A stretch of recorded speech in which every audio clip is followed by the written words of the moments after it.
Hey, Olive Branch, and welcome to our Christmas podcast. And this is going to be episode number 4. We're excited that you guys would be joining us as you've been listening and kind of jumping into these various Christmas podcasts. And we know that you're not going to hit them all, but we're excited the ones you do hit are going to help you love, live, and share the Christ of Christmas. I've got a special guest with me today, and that's Stephen Oldham. He is actually our outreach coordinator here at Olive Branch, and we're going to talk about sharing Christ.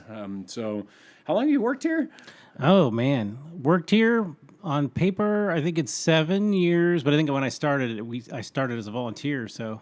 Yeah, so it's been a long time, and he has been a big help for me in a lot of conversations over the years and sermons and outreach and all kinds of stuff. And I love, because Stephen, you come with an interesting perspective when it comes to outreach because you've lived in a lot of different areas. You've done some of this in didn't you do like in New Mexico or something like that? Yeah, funny thing with Sevens, I worked there for 7 years in New Mexico as a rural part of South Mexico with cowboys and everything else. Yeehaw! But I grew up in an inner city, so that was interesting, a complete culture shock. So I've been in a lot of culture shock places. Yeah, so what we're going to be doing is speaking and talking to this idea of sharing Christ during Christmas. And I think a lot of people have some ways that they do that. You know, I know for my family and my wife, she'll cook some baked goods and stuff, take them out to some of our neighbors. And I know people give Christmas cards, and there's a lot of pieces like that. And obviously we've got our... these podcasts people can share and the Christmas Eve services. What I wanted to talk more about also is beyond just kind of some of the basic ideas, because so often those revolve around relationships. And I think right now COVID has adjusted a lot of that. Would you agree with what you've seen in relationships and stuff on that? Yeah, well, everybody is kind of in a lull as to what to do in order to establish their relationship. So you see people doing all kinds of interesting things to either reconnect or disconnect from reality or from life or from everything that's going on. And almost sometimes even church and things kind of take a secondary role. So the fear is always that we kind of retreat. But yeah, you've been out doing... During COVID, you actually got to do some James Project stuff, and yeah. Funny thing is with outreach, I thought that would probably tap down, but it actually doesn't seem to me to be that way. We've been more busy. People are in more needs than ever before. Or people more shut in, more home, and so in a James Project, we go out into a community and we redo their front yard. And I didn't know if we'd get volunteers, but there's a pretty solid group of people that are ready to get back out there. So one of the things we do is we go to the community. And so when we go out to the communities to talk to people, I wore 2 masks. I went out. I stayed 6 feet away after knocking on the front door. Yeah, what were you expecting when you knocked on the door? I expected a lot of people to be angry, like, what the heck you were doing here? It was right in the middle of the fear where everybody was at home too. And so I thought, oh, this is not going to go well. But I felt like I prayed about it, needed to do this. So I knocked on the door, all the precautions I could. And people had the opposite reactions, almost like they were in tears. The couple people I asked them to pray, they were really just like, I can't even get in touch with my church people at home, or if they, oh, thanks for coming. I'm so shocked that anyone has come to my door at all, and really got the opposite response for those that felt comfortable answering the door. In fact, I didn't get too many people that didn't answer the door, so I was really, really surprised. Because you would think it's the opposite right now, where people are like, stay away. I don't, and yet. It seems there's an opportunity. I think that's what you and I were discussing before this, was just there's a huge opportunity where the relational desire is higher and a better opportunity to build some new relationships, maybe where they were closed off before, whether it's kind of connecting with your neighbors or whatever. I know there's been a couple in our church that was going door to door in their neighborhood and just kind of knocking like you were doing and inviting people to give them their prayer requests. And they've kind of seen more access than they've ever seen before as they've been caring for their neighbors. That's kind of what you were relating to in those cases, right? Yeah, just asking someone if you can pray for them got more responses this time. I still get a lot of responses, but typically not in every neighborhood. But watching that, knowing that there's this deep-rooted pain on the other side of a door, it's really trying to overcome my fear of not having a negative encounter, because nobody likes those. But, once you put that aside, there's always somebody out there that needs help. And so being willing to do that and, take all the precautions you need, but doing it, I think, is important. Yeah, so I think what I'm trying to clarify is COVID has not stopped the opportunity. No, no. In fact, I really worry about a lot of the things. I still take part of the thing I used to do is social work, and we know that in the home, when people are confined for their homes, that there's a lot more pains and hurts. You have to deal with crisis at home that you probably wouldn't between family members, things that are hurting. And with the church not being able to be present with that, it's just like ever more important that we step out to really kind of press into those that we care about and have relationships with. So, in a strategy to encourage people forward in sharing Christ this Christmas, would you say um, a good relational strategy might be, hey, go to your neighbors, knock on their door, connect with them? Yeah, I mean, every neighborhood's going to be different. So, but I do think that it's important, even if you don't, it really assessing your own level of comfort is important because I don't think just because we are worried about getting sick that prevents us or from the responsibility of caring for others in our neighborhood. So, really doing that assessment first, I think, is important. But even if that is the concern, there's always a way to show someone that you care about them. One of the things we did before COVID was drop gifts or pies off for Christmas time or some kind of like sparkling cider for people in the New Year's. And that doesn't really require you to be present all the time. You can set a nice note and say, thank you so much. I don't know your comfort level of being able to talk to people, but I wanted to reach out and just let you know I'm your neighbor, I'm here. And then tell them what level you're comfortable with. If you need to call me, here's my phone number. If you're not comfortable with that, then find some other way to communicate. If you are comfortable, say, hey, you mind? We can talk 6 feet away. I'd love to come over, just chat with you, see how you're doing. And there's always a way to do something like that. And I think people kind of overlook that. But just a simple note on your front door that someone took the time to do that shows a lot that you care. So, what do you think about? Some of us are out there, and some of those relationships are starters, right? You're gonna just almost like a cold call, and then some of those are gonna be, hey, you've met them a few times before, or some are gonna be close, people that you know. Um, like, okay, what do you do with a cold call person? I mean, you track drop them, or you just leave a track with them and like, here's Jesus, enjoy, or what would you suggest on that? I think it's interesting. It's weird because it depends on where you're at. I think one of the things that people overlook during COVID is no one can see your face. So you almost have to be overtly kind to show people that you care. So there's a lot of times where I've been in line at a supermarket and the lady's standing there and I'm thinking, hey, how are you? And she's like, how are you? Fine. That remote response, like, I'm doing good, but you've been here all day. How is it going for you? And then all of a sudden you kind of get a perk and a conversation. That might be the only conversation you have with that clerk. But if you go back to that store and that's where you get your groceries, you can spark a conversation a little by little each time. And then you can invite them to watch something online from your church or a video.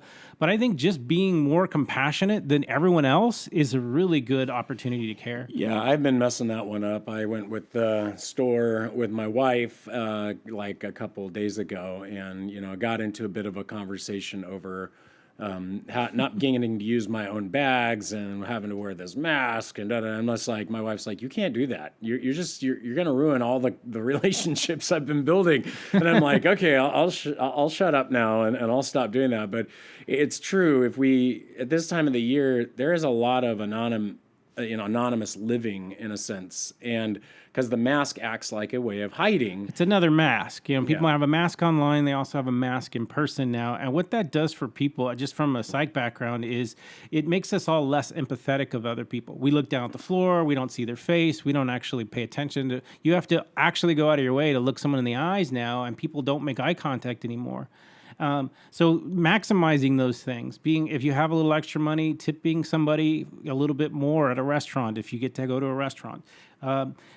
Having something to bring ahead of time that just says, hey, thank you for working hard for us during COVID, a little card or a little Christmas card that you can give somebody at a checkout station that you notice they just need a pick-me-up that just says, hey, and maybe an invitation to something online or something that you think is cool that you can give them, And that's something that's important. I think that we need to get away from feeling like by inviting people to church or inviting people with a tract or Christ is somehow being disingenuous, when actually, as a Christian, I think it would be the opposite. If we're going to share Christ and we're really excited about Jesus, then that's going to just be a natural thing. If you're going to say thank you to somebody, inviting them to your church to be a part of your community, to be a part of eternal life with you, is not something that we should be embarrassed about. And I think there's a spiritual warfare conflict that goes on there that we need to be aware of, because if we're not, it's going to get so easy to kind of dismiss it, right? Just go like, I don't really want to go. I'm gonna let my life speak the gospel. I'm not going to use words. Yeah. Well, what do you think of that? Even things like just using it as an excuse, like, well, God understands how busy I am. Well, everybody feels that way. And so if everybody does that, nobody's going to care about anybody, even on just a human level.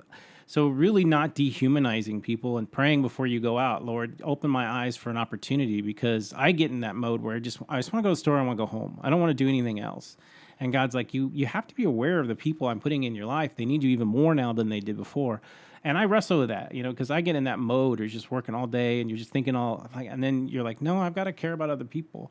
And I think that really does distinguish us from the world when we choose to go that extra step, that extra mile.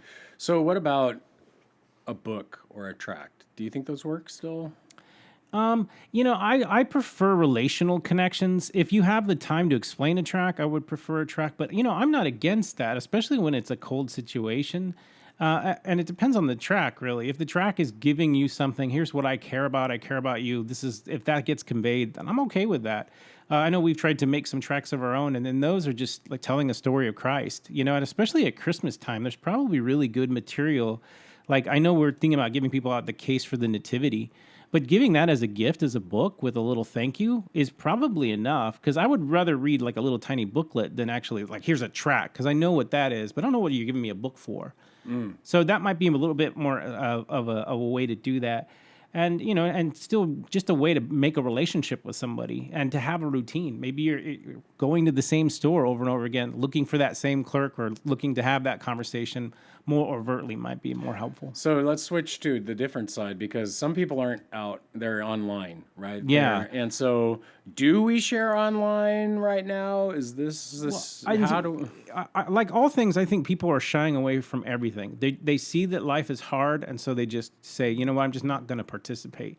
I think life is hard, but you still have to participate, and I think that's what God calls us to. And no more difficulty is it in person than it is in online, except it seems like more caustic, because it's an extra mask that you're removed from people. But what I feel for a guy who casually is online, I love to be online, but I know how toxic it gets.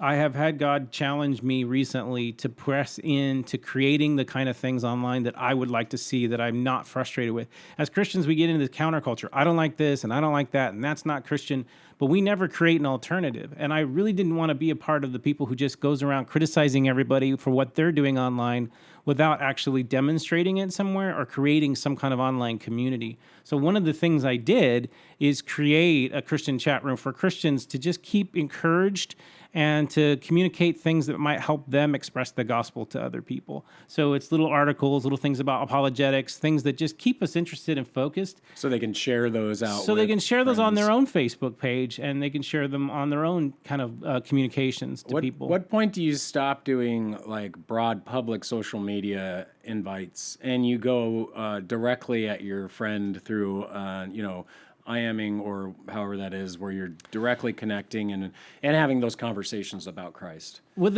having a good positive online strategy is important. When I'm posting things, I'm posting to the public. To me, I always think of that foyer or being in some place. It's like me shouting or having a communication where everyone can hear. Like your front lawn. Like your front lawn. If you think that way, you probably navigate that better. But what that leads to is personal conversations on the side. So oftentimes I'll post something, I'll say something, not too... but just to get people thinking, and then someone will hit me up in the instant message, and then I will have a private conversation with that person. And I've had lots of conversations about like how to witness to people that aren't Christian, or how to talk to someone else. If we don't start connecting some way to kind of coach people or be available for some people for personal relationships, everybody's just left to themselves. So everybody, I think, is too quick to fight in the public space. But there is that instant message, and that really changes the dynamic of how you communicate with one person. Yeah. And so would you say it's helpful to take some of those more dynamic pieces and individually send it to those friends, or would you say that's a little too assertive? Well, you have to know your own friends, obviously. But one of the things I found is not just with online, but no one calls anyone anymore. So sometimes that's novel. Yeah, it's true. You can actually, I haven't heard from this guy from a long time. Or once you're instant messaging someone and you're talking, you go, hey, man, I haven't spoken to you in a long time. I'd love to call you. Is that okay if we exchange phone numbers? So that's a way for the technology to work together. But I think there's all kinds of things you can do. You can FaceTime now. You can communicate in person. What I'm trying to do is foster some kind of a attachment of friendship like I would in the church foyer. Oh, I've seen this guy a couple of times at church. And then transfer that to a friendship, talking to people in person, being available to people to talk about something I love, which is, the gospel and other things to people, and have that personal conversation. And then hopefully that leads to friendship. If you think of them as someone in your circle, if they actually live in your area, this is just another way that you're talking to a person. They're not a quote unquote Facebook friend. Yeah, no. It's so. What would be the strongest step then? I mean, would you invite them to watch one of the services online? Would you invite if they're not a them? Christian? What I like about YouTube and Facebook is I can send something to you if we've had a conversation. The other group I started was just one about nerd stuff that I'm trying to see if I can start friendships outside of that. So if something comes up there, I can instant message somebody so I can get more non-Christians into my group. Sure. So you're sharing common interests and passions, kind of the thing we wanted to do in person, which is interest groups. Where people come and they hang out and play games for a while and get to know people. If you're doing that online, inviting non-Christians to that would be really helpful.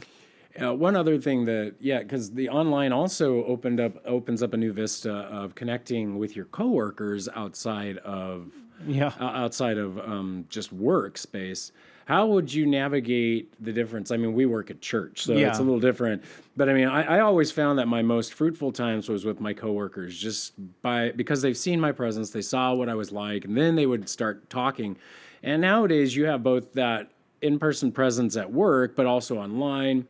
Would you say that's another relational avenue we haven't mined as well? And since now the distance between your work and your church is shorter with online services and things like that.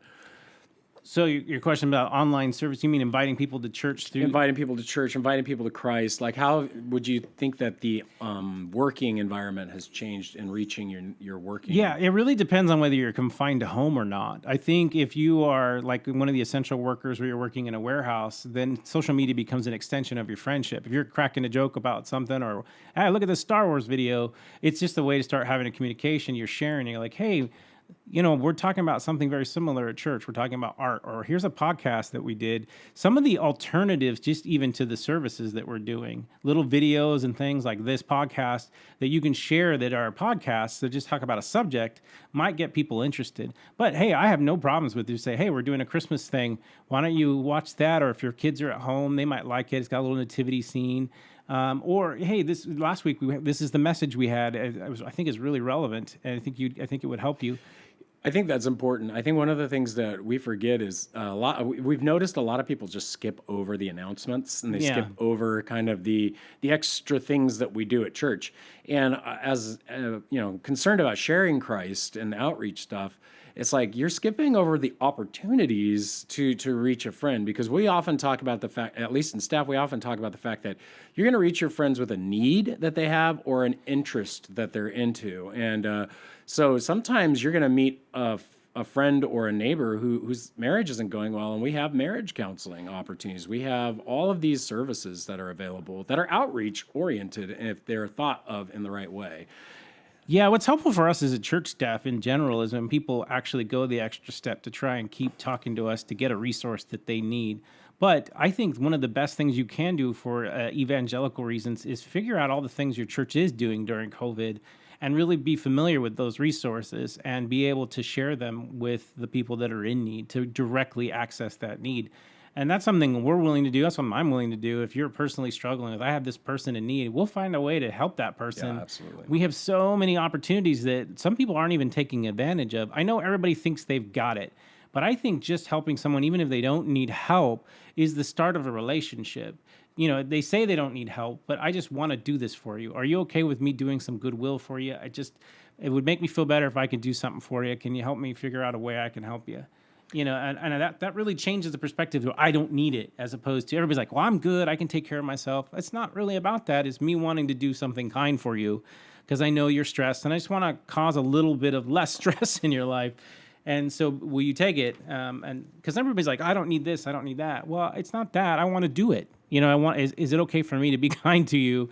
I think that just helps everybody if we're all like that. Yeah, as we close up here, I think what we both just been expressing is that there isn't a limitation except for ourselves during COVID. Like, we limit ourselves, and right now is the best time to be more compassionate, to be more willing to step out there according to your own risk levels, whether it's online, whether it's in person, meeting neighbors, reconnecting with friends online, being personal, not just being public.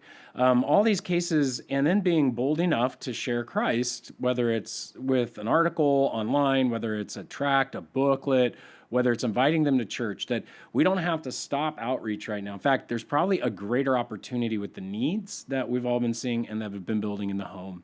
And so, Stephen, thanks for just sharing your thoughts and helping us kind of consider how to do some outreach in this crazy season. And appreciate you being with us. Yeah, thanks for having me. Just a few things. If you want to join my group, it's Ye Olde Christian Chat on Facebook. If you're my friend, I can invite you, or if you can ask to be a part of that. It's just me connecting with you as a resource to you. If you want a subject on something that you're needing or someone who's hurting, maybe I can help you. Someone was asking me about Mormonism. I send you a couple of videos on Mormonism. You can watch them at your leisure. And the other thing is thinking about publicly what you want to do. If you're stuck at home, you still have an opportunity to outreach. One of the things I did that I felt convicted early was to make a statement of faith and put it on my Facebook page. What that did for me is it made me think about my conduct online to other people. I said, here's what I believe, here's why I believe it, here's why I'm a Christian. Once I made that statement, then I've tried to act accordingly online, and I think it helps me. So it might be something that you can do at the very minimum if you're stuck at home. Awesome. So with just those final pieces, we hope that this has helped you to be able to step out and just realize that you can share the Christ of Christmas at this time. And we're just excited you join with us. And again, if you're enjoying this podcast, share it with somebody that you know in the church or at another church, as well as subscribe to it and give us leave us some notes or questions if you've got them. You can send us an email at info@olive-branch.org or info@obcc.church. It goes the same place. And we're just excited to answer some questions and connect with you guys. Well, thanks for joining us for this fourth episode of our Christmas podcast, and we hope you got something out of it. And thanks for sticking through with us. We will see you tomorrow.